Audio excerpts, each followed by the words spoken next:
ಆ ಲತ್ತೆ ನನ್ ಮಗ ಬರ್ಬಾರ್ದು ಅಂತಾರೆ ಅವ್ನಿಗೆ ಹೇಳಿ ಟ್ರಿಪ್ ಪ್ಲಾನ್ ಮಾಡಿದ್ರು. ಕೊನೆಗೂ ಆನಂದ್ ಮಗನಿಂದಲೇ ಟ್ರಿಪ್ ಕ್ಯಾನ್ಸಲ್ ಆಯ್ತು. ಯಾವ ಅವ್ನಿಗೆ ಹೇಳಿದ್ದು? ಇದು ಸೇರಿ 6ನೇ ಸಲ ಟ್ರಿಪ್ ಕ್ಯಾನ್ಸಲ್ ಆಗ್ತಿರೋದು. 6 ಸಲ ಅವ್ನು ಒಬ್ನಿಂದಾನೇ ಕ್ಯಾನ್ಸಲ್ ಆಗ್ಬಿಟ್ಟಿದೆ. ಹಂಗೆ ಇದನ್ನ ಫಸ್ಟ್ ಟೈಮ್ ಕ್ಯಾನ್ಸಲ್ ಆಗಿರೋದು. ಹೇಳ್ತೀರ ನಿಮಗೆ ಅಣ್ಣನ ಕಾಲಸು ಅಂತ ಹಚ್ಚಿದ್ರೆ ಕಾಲೇ ಗೋವಾ ಹೋಗ್ಬಿಟ್ಟು ಪಾರ್ಟಿ ಜೊತೆ ಪಾರ್ಟಿ ಮಾಡ್ಬೋದಿತ್ತು. ಎಲ್ಲ ಆಗ್ಬಿಟ್ಟ ದೊಡ್ಡ ನಂಬರ್ ನನ್ನ ಮಗ.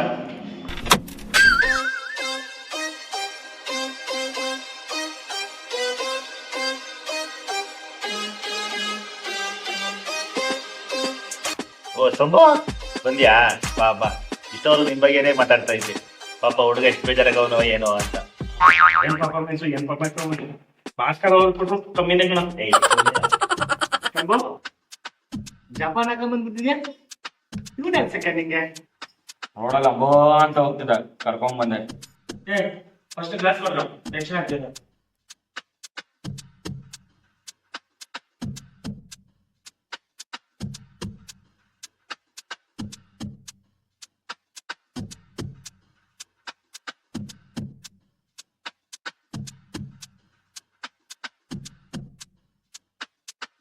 ಏನೋ ಜಪಾನ್ ಇನ್ನು ಅವ್ರಿಗೆ ಗೊತ್ತಿಲ್ವೇನೋ.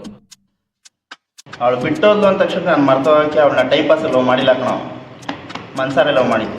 ಆದರೆ ನಾನು ಮಾಡಿದ ಒಂದೇ ಒಂದು ಮಿಸ್ಟೇಕಿಂದ ಅವಳು ನನ್ನೇ ಬಿಟ್ಟೋಗ್ಲು. ನಾನೇನು ಮಾಡಲಿ? ಏನೋ ಅವಳ ಫ್ರೆಂಡು ನೋಡೋಕೆ ಹುಡುಗಿನ ಸುಮಾರಾಗಿ ಚೆನ್ನಾಗಿ ಅಂತ ಮೆಸೇಜ್ ಮಾಡಿದೆ. ಅವಳು ನೋಡಿದ್ರೆ ನಿನ್ನ ಮುಖಕ್ಕೆ ಇಬ್ಬಿಬ್ರು ಹುಡುಗಿರ್ಬೇಕು ಅಂತ ಬಿಟ್ಟೇ ಹೋಗ್ಬೇಕು. ನಾನೇನು ಮಾಡಲಿ? ಯಾರ ಸರಿಯಾಗೇ ಮಾಡೋಳಿತ್ತು.